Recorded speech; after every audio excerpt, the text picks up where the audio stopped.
Dual spoilers are telling us that we are getting a massive relationship shakeup this week. And honestly, it's about time. Salem has been so incredibly heavy lately. Between Chanel's heartbreaking cancer diagnosis, Lexi coming back from the dead only to start dying again, and Stephanie literally shooting at Joy Wesley, we desperately needed some classic soap opera romance drama. You know what I mean? Just regular people lying to each other, breaking up and making out. And the writers are definitely delivering on that front this week. We have one legacy couple completely blowing up and another fresh couple finally getting their act together. Let's start with the breakup because honestly, I think we all saw this coming from a mile away. Let's be real for a second about Kate Roberts and Roman Brady, who actually believed this was going to end well. I know some fans on social media absolutely love them together, but come on. Kate is a Scorpion. Roman is a Boy Scout. A grumpy, chowder-serving Boy Scout with a very strict moral compass. They have this endless, exhausting cycle where Kate does something incredibly shady. Roman finds out. He yells at her. She cries and says she did it to protect her family. They break up, and then 6 months later, they are holding hands at the pub again. It's a toxic pattern. But this time, the explosion feels bigger. Maybe I'm being too dramatic, but it really feels like Roman is entirely, completely done. Or maybe not. I don't know, I change my mind every 5 minutes with these two. But right now, it looks bad. Let's look at what actually happened to get them to this point. Kate set up her own grandson, Johnny DiMera. She orchestrated this whole Titan lawsuit trap involving Bonnie's completely bogus book. What were they thinking with that storyline anyway? It's so messy and convoluted, but Kate just couldn't help herself.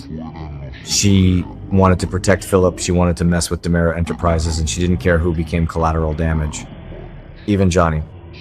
And Roman, bless his heart, actually figured it out.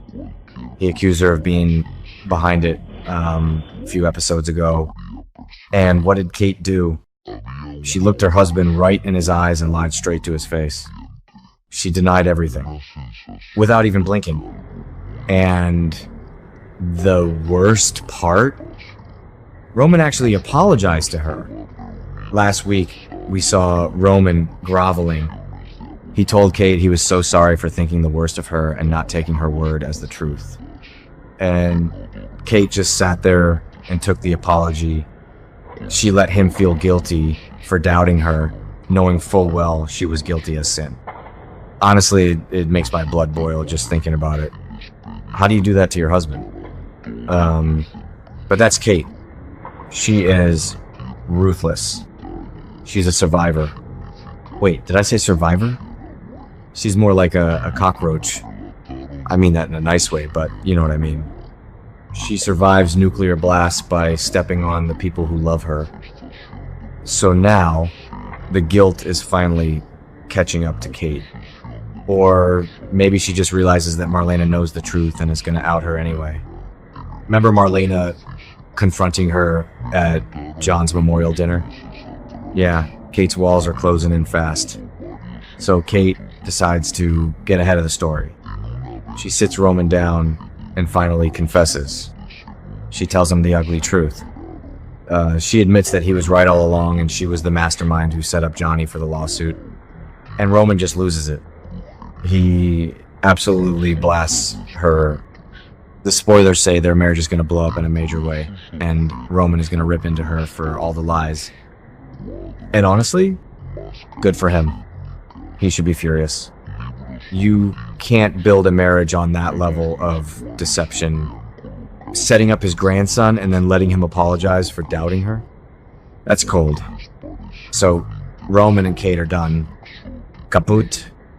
Over. Completely over. At least for now.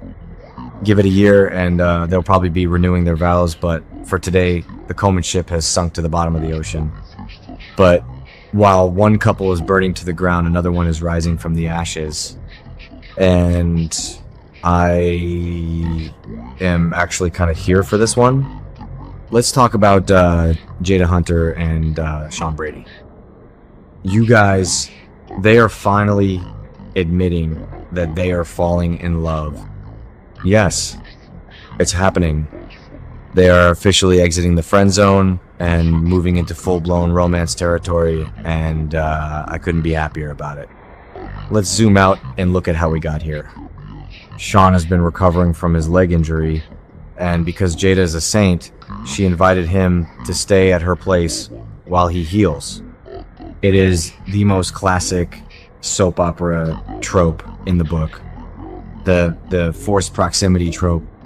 Two gorgeous people living in close quarters. One of them is injured and needs help. The other is playing nurse. I mean, the writers knew exactly what they were doing. They kept insisting they were just friends. Oh, we're just buddies. I'm just helping my coworker. Yeah, right. Who actually believed that? Nobody. Not a single person watching this show believed they were just going to be platonic roommates. It's especially funny when you remember that Jada was trying to date Theo Carver not too long ago. That was a total disaster. I'm sorry, but Jada and Theo had absolutely zero chemistry. None. Zip. Zilch. It was so painful to watch. They were doing puzzles and playing chess, and Theo was completely distracted. He was stressing over his mom Lexi coming back from the dead, and he clearly still has a massive crush on Gabby. Jada knew it wasn't working. She could feel the vibe was off. So thank goodness that fizzled out, because Jada deserves way better than a guy who is pining for his high school crush while his mom is a secret science experiment. But Shawn and Jada, they have real sparks. They have history. They had that fling a while back, and the chemistry was always there. It was just bad timing. Work got in the way. Life got in the way. The whole Belle situation got in the way. But now, Shawn is single. Belle is off having baseball dates and kiss cam moments with Chad DiMera. So Shawn is finally free from that toxic cycle. And Jada is single. They are living together. And the dual spoilers explicitly say that they admit their feelings are growing stronger and they are falling in love. I can just picture the scene. Shawn is probably hobbling around on his crutches. Jada helps him. They get too close. The music swells, and boom. The truth comes out. They have so much more chemistry than Jada ever showed with Theo. It just makes sense. They are both cops. They both have a lot of trauma. They understand each other's worlds. It's a mature, grounded relationship, which is exactly what Shawn needs after decades of Belle's drama. I mean, Shawn and Belle have been doing the same dance since high school. It was time for a change, and Jada's the perfect breath of fresh air. So Cupid has struck again in Salem, and honestly, I hope the writers let them be happy for a little while. Knowing this show, they'll probably throw a wrench in it within a month. Maybe Belle will get jealous when she sees them together and try to ruin it. Or maybe some new villain will target the police department and put them in danger. But for right now, I'm just going to enjoy it. We are losing Kate and Roman, which is a bummer, but totally deserved. And we are gaining Shawn and Jada. It's the circle of soap opera life. You win some, you lose some. Let me know what you guys think in the comments. Are you sad about Kate and Roman? Are you shipping Shawn and Jada? Let's discuss.